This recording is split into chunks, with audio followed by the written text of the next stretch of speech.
இஸ்லாம் குழந்தை திருமணத்தை ஆதரிக்கிறதா? இந்த குற்றச்சாட்டு இன்று சமூக வலைத்தளங்களிலும் விவாதங்களிலும் மிகவும் பரவலாக பேசப்படுகிறது.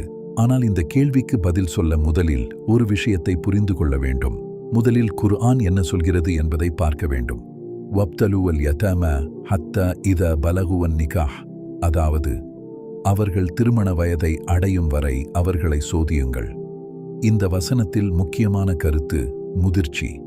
இஸ்லாமில் திருமணத்திற்கு 3 முக்கிய நிபந்தனைகள் உள்ளன. முதல் சம்மதம், இரண்டாவது உடல் திறன், மூன்றாவது பொறுப்பு ஏற்கும் முதிர்ச்சி.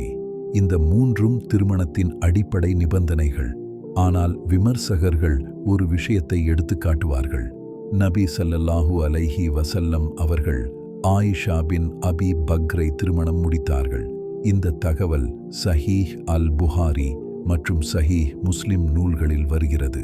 அதனால் அவர்கள் கேட்பார்கள், அப்படியானால் இஸ்லாம் சிறுவர் திருமணத்தை அனுமதிக்கிறதா? இந்த கேள்விக்கு பதில் சொல்ல நாம் வரலாற்றை புரிந்து கொள்ள வேண்டும். 1400 ஆண்டுகளுக்கு முன் உலகம் எப்படி இருந்தது? அந்த காலத்தில் வாழ்க்கை ஆயுள் குறைவு, சமூக அமைப்பு வேறு. திருமண வயது உலகம் முழுவதும் குறைவாக இருந்தது. இது முஸ்லிம் சமூகத்தில் மட்டுமில்லை, அது உலகம் முழுவதும் இருந்த ஒரு நடைமுறை. அந்த காலத்தில் திருமணம் என்பது ஒரு சமூக ஒப்பந்தம். அதில் முக்கியமானது குடும்ப பாதுகாப்பு மற்றும் சமூக பொறுப்பு. அதனால் திருமண வயது சமூக சூழலுக்கு ஏற்ப மாறுபட்டது. இஸ்லாம் ஒரு குறிப்பிட்ட வயதை கட்டாயப்படுத்தவில்லை, ஆனால் அது 3 முக்கிய விஷயங்களை கூறுகிறது: சம்மதம், முதிர்ச்சி, பொறுப்பு. அதனால் இன்றைய உலகில் திருமண வயதை அரசு நிர்ணயிக்கலாம்.